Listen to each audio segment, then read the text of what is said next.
Hola, ¿qué tal? Bueno, pues vamos a ver hoy algunas de las órdenes que pueden ser interesantes a la hora de gestionar nuestra CPU y nuestra lista de procesos en ejecución. Lo primero que voy a hacer es, bueno, lo primero que he hecho es abrir una terminal de manera que pueda ejecutar una serie de órdenes, porque parte del objetivo del módulo consiste en perderle el miedo a la línea de órdenes. Y vamos a empezar viendo algunas de las órdenes que pueden ser más o menos interesantes para sacar información del sistema. La primera orden que voy a utilizar realmente es una orden que no aparece en esa lista, que es lshw. Antes de nada, mirad, ls proviene de list. De hecho, si yo ejecuto ls, lo que obtengo es simplemente un listado del contenido de la carpeta actual. Y veo que tengo pues, un fichero que se llama notes.txt, un directorio que se llama escritorio, otro borrar, otro descargas, otro documentos. Es decir, ls me muestra un listado. Si hago lshw, lo que obtendré será, evidentemente, un listado del hardware de mi sistema.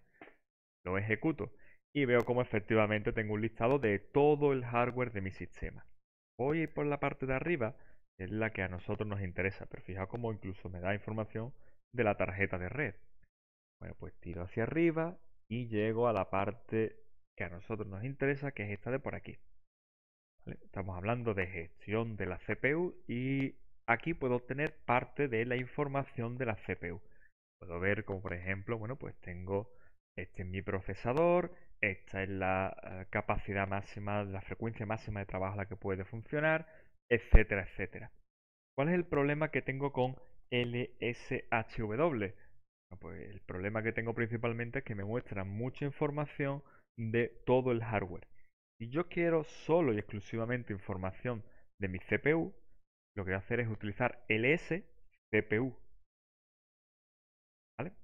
Pues cuando yo ejecuto LS-CPU, esto es lo que me aparece.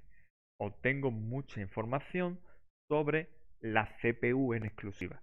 Puedo ver, por ejemplo, que tengo una arquitectura de 64 bits y por lo tanto es capaz de funcionar a 32 y a 64 bits. Me dice, por ejemplo, que utiliza el orden de los bytes es Little Endian, porque podría ser Big Endian. También me dice cuál es el tamaño de direcciones que estamos, el espacio de direcciones que estamos considerando. Y me dice que utiliza 39 bits para direccionamiento físico y 48 para direccionamiento virtual. Ya en el tema siguiente, cuando veamos la gestión de memoria, veremos qué significa que una dirección es física o virtual. A nosotros lo que nos interesa aquí, por ejemplo, sería que veo como tengo 4 CPUs. Fijaos, me está diciendo que tengo un socket, es decir, mi placa base tiene un único socket eh, donde poder incrustar, añadir un procesador, por lo tanto tengo un único procesador. Sin embargo, ese procesador tiene dos núcleos y en cada núcleo tengo dos hilos de ejecución. 2 por 2, 4. Es decir, tengo un procesador con dos núcleos y en cada núcleo hay dos hilos de procesamiento. Por lo tanto, tengo hasta 4 CPUs, que además son listadas como CPU 0, CPU 1, CPU 2 y CPU 3. Me dice que efectivamente es un procesador de Intel. Me dice que es este concreto de aquí, es decir, es un Intel Core i3 de décima generación, concretamente es el 10110U, y que la frecuencia base de trabajo es 2,1 GHz. También me está diciendo que actualmente está trabajando una frecuencia de 3394 MHz, es decir, 3,3 GHz. La frecuencia máxima a la que puede funcionar, 4,1 GHz. Y la frecuencia mínima sería simplemente 400 MHz. Eso es lo mínimo a lo que podría funcionar. También puedo ver como por ejemplo la característica de virtualización, en este caso VTX, están disponibles. Esto simplemente es una medida del número de millones de instrucciones por segundo que podría ejecutar. Y también me da incluso información sobre la caché. Fijaos, cosas curiosas. Tengo una caché de primer nivel de 128 kilobytes. Y sin embargo, esos 128 kilobytes están divididos en una caché de nivel 1.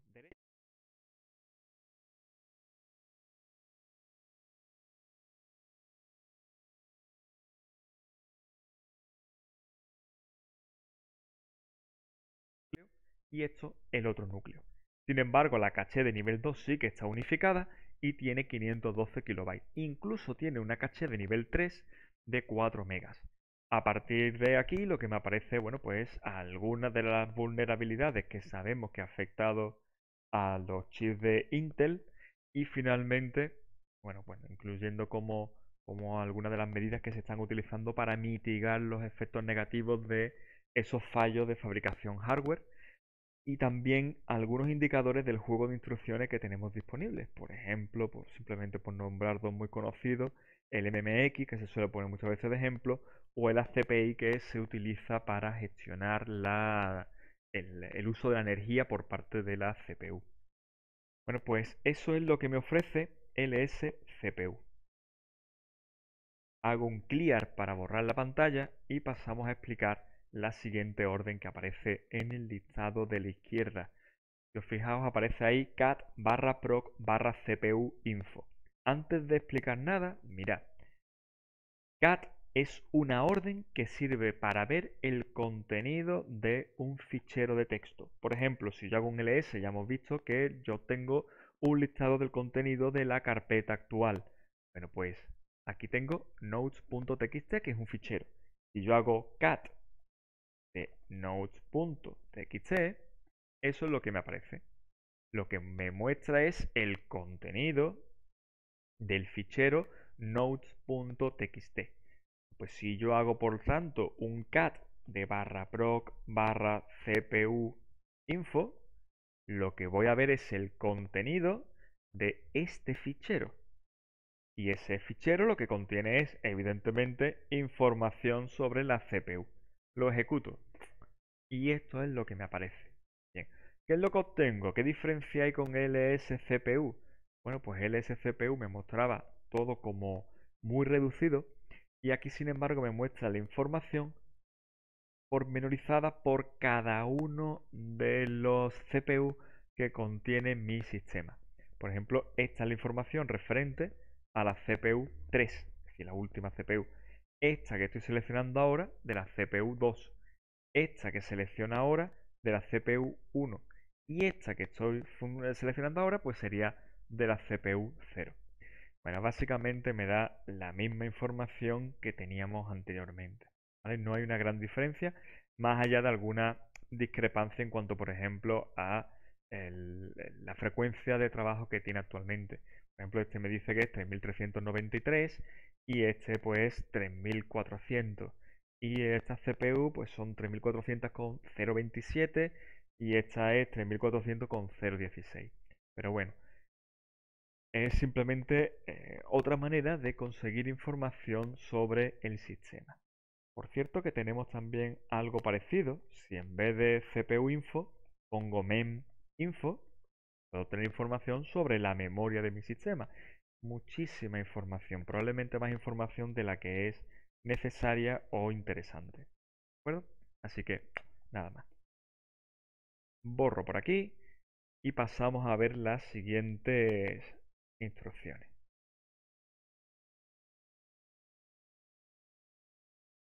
Bueno, pues la primera instrucción que aparece aquí ahora en el nuevo listado de la izquierda es la de psaux. Mirad, ejecuto primero ps para que se vea. PS viene de process y básicamente lo que me mostrará será el listado de los procesos que se están ejecutando. ¿Cuál es el problema de utilizar PS a secas? Que solamente me muestra aquellos procesos que el usuario actual haya iniciado desde esta terminal. Bueno, para tener algo más de información tendríamos que hacer PSA con U para que me mostrase el proceso incluso del usuario actual y X simplemente para que me muestre todavía más información.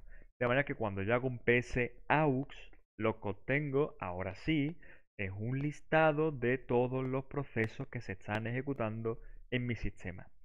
Fijaos, hay una línea por cada proceso que se está ejecutando. Voy hacia arriba para ver el principio. Fijaos que psaux al principio me muestra una cabecera y así puedo saber qué es la información que se me está mostrando en cada columna. Por ejemplo, puedo ver cómo el primer proceso, el que se ejecuta con PID 1, es el proceso init. En realidad no se llama init en mi sistema, porque init era el proceso iniciador antiguo y ahora es systemd. Ahora vemos un poco eso. Puedo averiguar, por ejemplo, el porcentaje de CPU que están utilizando, el porcentaje de memoria que se está utilizando por parte de ese proceso, también la memoria virtual, puedo ver el estado, fijaos la cantidad de estados que hay, también cuándo se inició y la cantidad acumulada de tiempo de CPU que lleva utilizándose. Por defecto, PSAUX me muestra el listado de los procesos que se están ejecutando ordenados por PID. Cuanto más hacia abajo voy, mayor PID me voy encontrando. Fijaos cómo también puedo averiguar que este proceso concretamente, bueno, pues se está ejecutando con el que lo lanzó fue el usuario root y por lo tanto tiene permisos de usuario root. Según voy bajando, veo que hay nuevos usuarios que van arrancando diferentes permisos, perdón, procesos, hasta que llego al usuario Javier. Y aquí el usuario Javier empezó a ejecutar sus propios procesos. Por ejemplo, pues podemos ver este proceso que aparece por aquí, este mate panel, pues puede hacer referencia precisamente al panel que yo tengo abajo. Es decir, segundo lo muestro, este panel que tengo yo por aquí, que me muestra los procesos que tengo abiertos, pues ese sería el mate panel. O por ejemplo, también puedo ver cómo tengo por aquí mate menú. Bueno, pues este mate menú es precisamente el menú que tengo aquí en mi sistema. ¿De acuerdo? Bueno, pues eso es lo que obtengo con PSAUX. Veo como si yo lanzase un proceso ahora, como por ejemplo este propio PSAUX que he lanzado, ¿no? Pues lo ha lanzado el usuario Javier, tiene como PID el 5732, ha consumido un 0% de CPU, un 0% de memoria RAM, en fin, como durante el proceso este efectivamente se estaba ejecutando, por eso tiene estado R+, que sería running, y la hora a la que fue lanzado el proceso y el tiempo de CPU acumulado. Pensemos que estamos hablando de una CPU muy rápida. Puede funcionar eso. Tengo 4 CPU que están funcionando hasta a 4,1 GHz si fuera necesario. Un segundo da tiempo a ejecutar millones de instrucciones. ¿De acuerdo? Entonces muchísimo tiempo. No millones, miles de millones de instrucciones realmente, ¿vale? Bueno, pues eso es lo que obtendría con un PSAUX.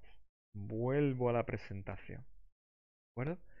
Bueno, ¿qué pasa con PSAUX? Bueno, pues aunque me dé información muy pormenorizada de todo lo que se está ejecutando, muchas veces tampoco es especialmente cómoda a la hora de utilizarse. A veces es mejor saber, con un PSTree puedo obtener algo más de información, o al menos una información diferente. O puedo ver las relaciones que existen entre distintos procesos. Por ejemplo, cuando yo estoy lanzando un PSTree, lo estoy lanzando desde una terminal. ¿De acuerdo? Es decir, esta terminal está lanzando ese proceso. Podríamos intentar buscarlo por aquí. En algún lado debería aparecerse. A ver si soy capaz. Aquí. Mirad. Yo tengo que Mate Terminal es el nombre de la aplicación que estoy utilizando por aquí para pues, acceder a la terminal. Tengo aquí Bash, que es el intérprete de las órdenes que yo voy escribiendo, y veo cómo se ha ejecutado pstree. Veo como un proceso puede ejecutar otro proceso que puede ejecutar otro proceso.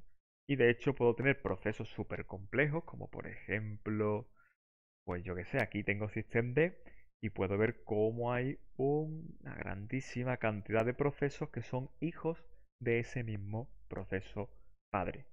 ¿De acuerdo? Bueno, pues eso es lo que obtengo con pstree. Simplemente un árbol de parentesco de los procesos.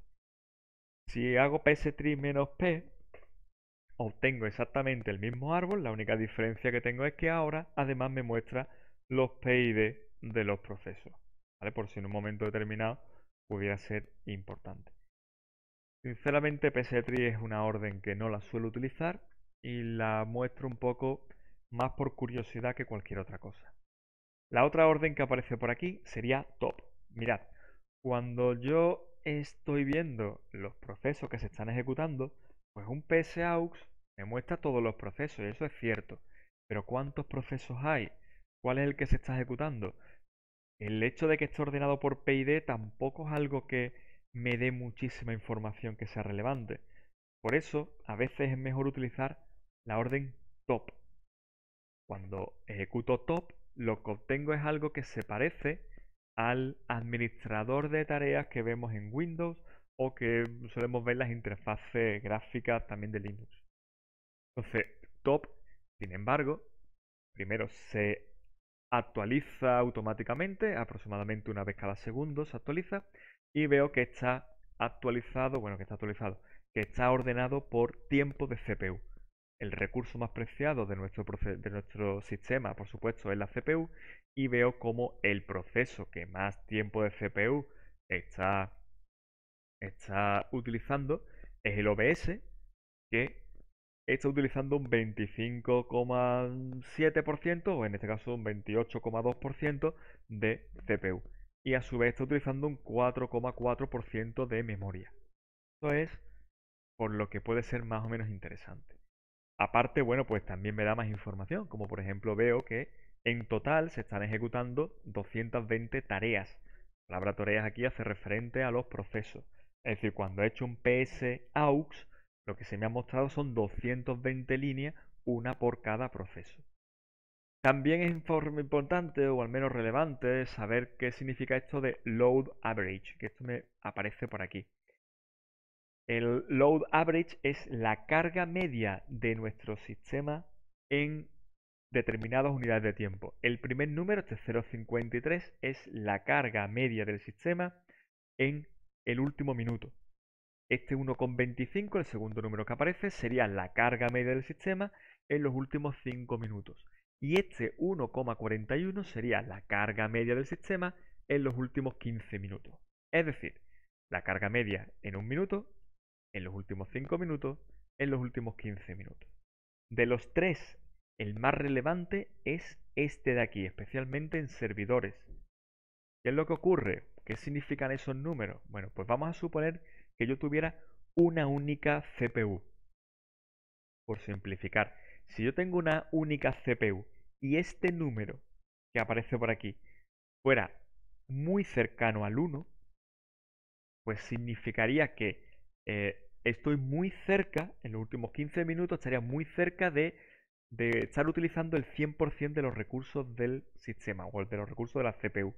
Por ejemplo, en este caso, pues como un 0,28, estaría utilizando aproximadamente, para entendernos, el 28% de la CPU. ¿De acuerdo? Bien, ¿qué pasa en mi caso? Que en mi caso no tengo una única CPU, tengo 4. Luego, para acercarnos al 100%, este número tendría que ser cercano al 4. Cuanto más cerca al 4, más cercano al 100%. Sin embargo, bueno, lo normal es que ese número no sea nunca tan elevado, porque normalmente las CPU pasan mucho tiempo sin hacer absolutamente nada.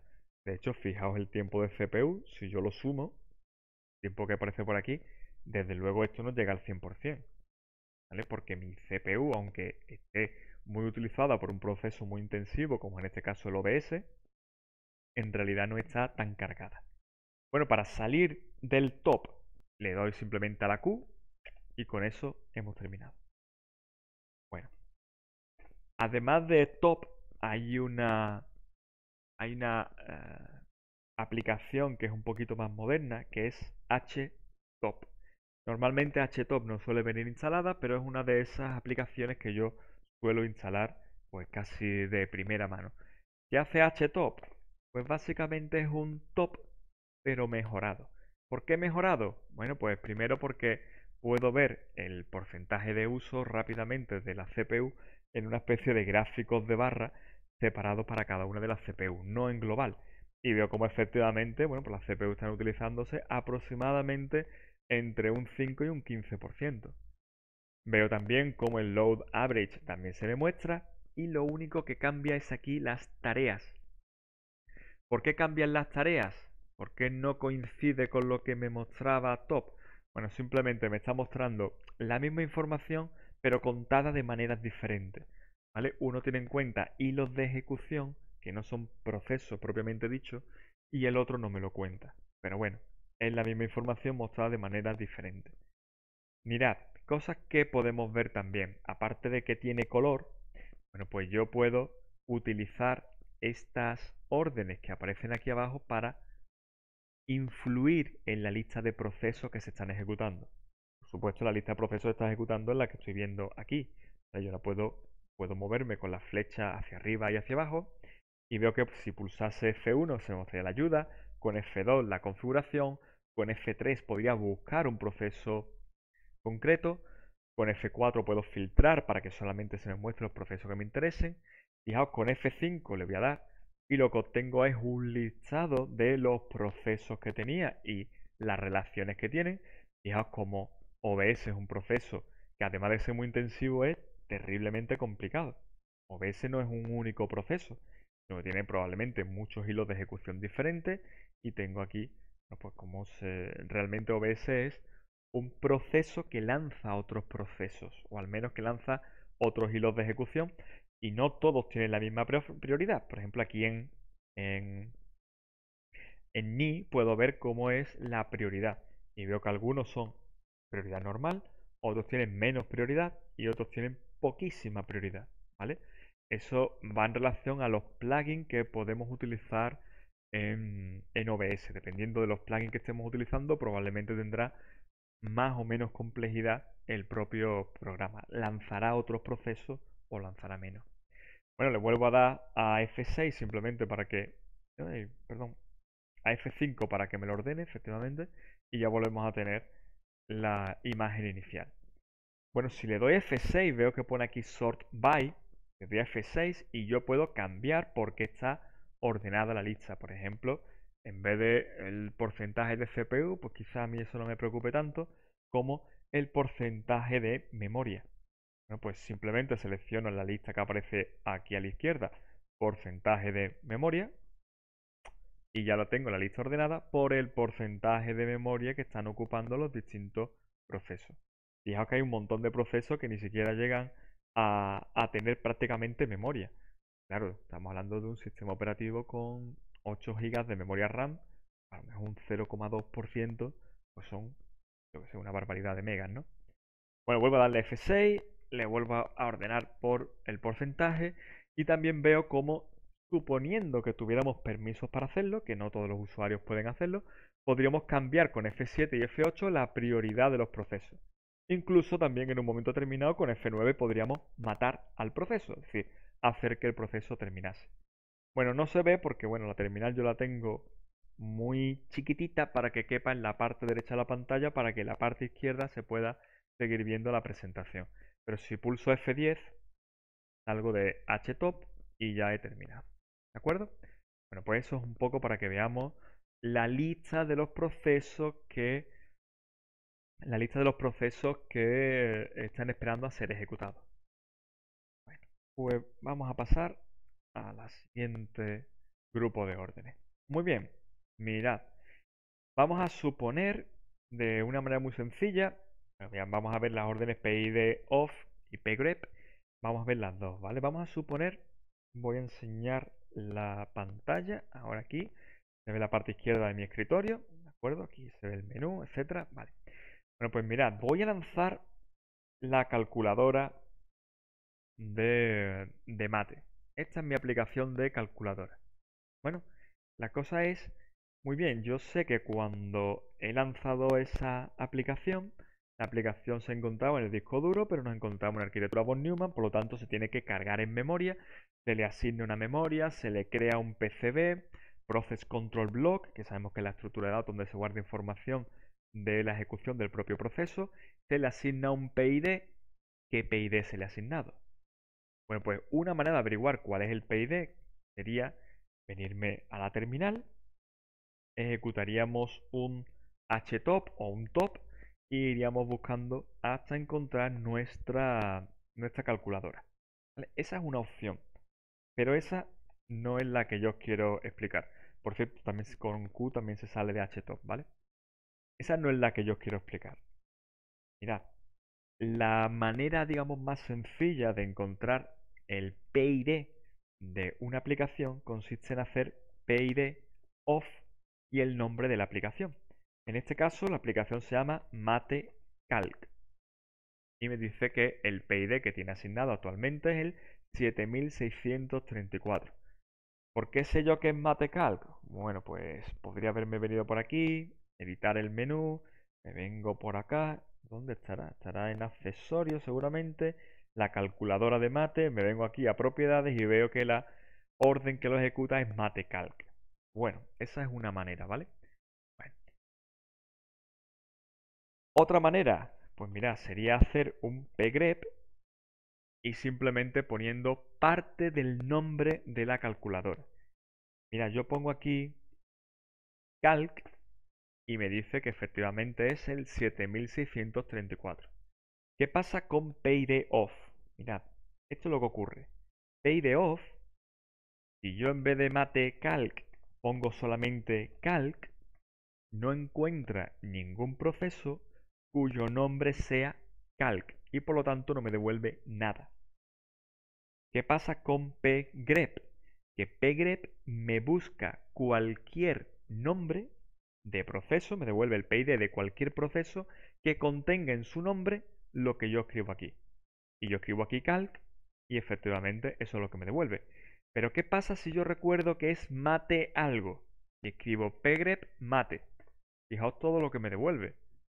¿Por qué me devuelve tantas cosas? Bueno, pues antes comenté que el propio menú de mi distribución o esta barra que aparece aquí abajo son diferentes procesos y por lo tanto me está devolviendo algunos de esos componentes de la interfaz gráfica del escritorio que estoy utilizando. Por eso pgrep hay que tomarlo con un poquito de respeto. Mirad, más cosas que pueden ocurrir. Yo aquí un pgrep de cal, ya no calc, sino cal. Y fijaos cómo me devuelve 2. Fijaos que me devuelve aquí un PID que es el 1996. Vamos a ver qué es eso. PSaux y busco por aquí el 1996. Bueno, es este de por aquí, ¿vale? No se ve. Lo tengo que poner más pequeño. Voy a poner mucho más pequeño y espero que se vea de todas maneras. Bueno, pues aquí está. El PEI de 1996 corresponde a, bueno, pues a un proceso de Evolution. Evolution es un gestor de correo electrónico que yo tengo instalado y que tiene un plugin que sirve para gestionar el calendario. Como aparece la palabra cal, y yo le he dicho que me muestre con pgrep cal todos aquellos procesos en cuyo nombre aparezca la palabra cal, pues me lo devuelve. ¿De acuerdo? De hecho, voy a clicar para borrar la pantalla y así lo vemos. Bueno, pues esa es la diferencia entre PID off, que tengo que poner el nombre completo. Si me equivoco en algo, no lo encuentra. Y pgrep, que pgrep solamente tengo que poner parte del nombre. Pero si pongo una parte muy escueta, me puedo encontrar con que me devuelva más PID de lo que realmente quiero. Este es la calculadora, este es otro proceso radicalmente diferente. ¿De acuerdo? Esa es la diferencia. Bueno, aprovecho aquí para enseñar también una cosa. Mirad, si yo arranco mate, la calculadora de mate desde la terminal, o cuando ejecuto matecalc, fijaos, arranco matecalc y la terminal se queda sin poderse utilizar. Aunque yo escriba aquí un ls o escriba ahora un cal o lo que sea, realmente la terminal se queda cogida, ¿vale? Se queda a la espera. ¿Por qué? ¿Por qué no? Porque lo que hemos hecho es arrancar desde la terminal este proceso y hasta que este proceso no termine, no le devuelve el control a la terminal para poder seguir ejecutando las órdenes que he añadido.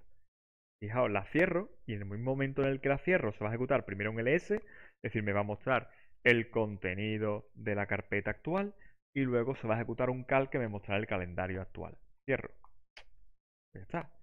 Y ahora inmediatamente cierro, se ha ejecutado el ls, esto de por aquí, y se ha ejecutado el cal que me muestra el calendario del mes actual. Bueno, ¿qué pasa si en vez de lanzarlo así, yo lo lanzo con un ampersand detrás? ¿Vale? El simbolito ese del el i, bueno, pues significa, eso es un símbolo que es el ampersand. Cuando yo lo lanzo así, lo que estoy indicando es que se ejecute el proceso, pero sin dejar congelada la terminal. Fijaos cómo yo ahora puedo seguir ejecutando órdenes sin problema ninguno, porque esto se está ejecutando en un segundo plano. Y aparte tiene otra ventaja más, y es que me está diciendo ya, cuando lo he ejecutado, cuál es el PID que le he asignado a este proceso. Voy a lanzar una tercera terminal, perdón, una tercera calculadora. Bueno, pues ahora tengo yo tres procesos de la calculadora. Cuando yo hago un PID off de mate calc, tengo esos tres procesos.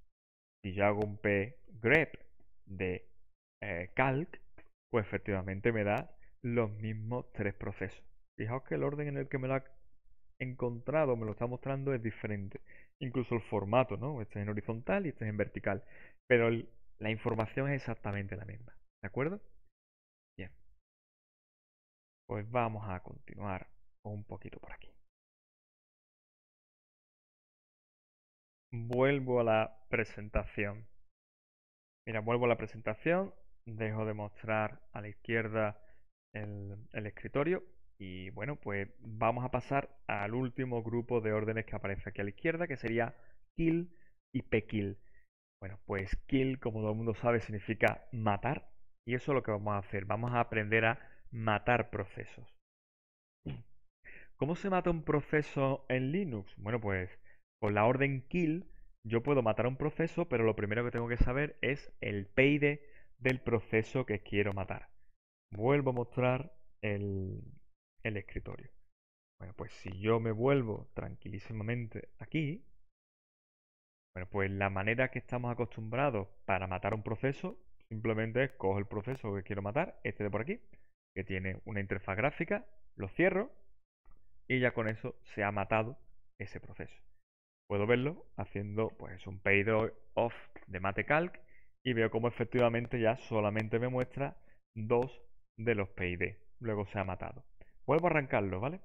Por aquí, lo arranco y aquí lo tengo. Bueno, cuando le damos a la X, realmente lo que estamos haciendo es solicitarle al proceso que por favor se cierre. Eso mismo es lo que hacemos con la orden kill.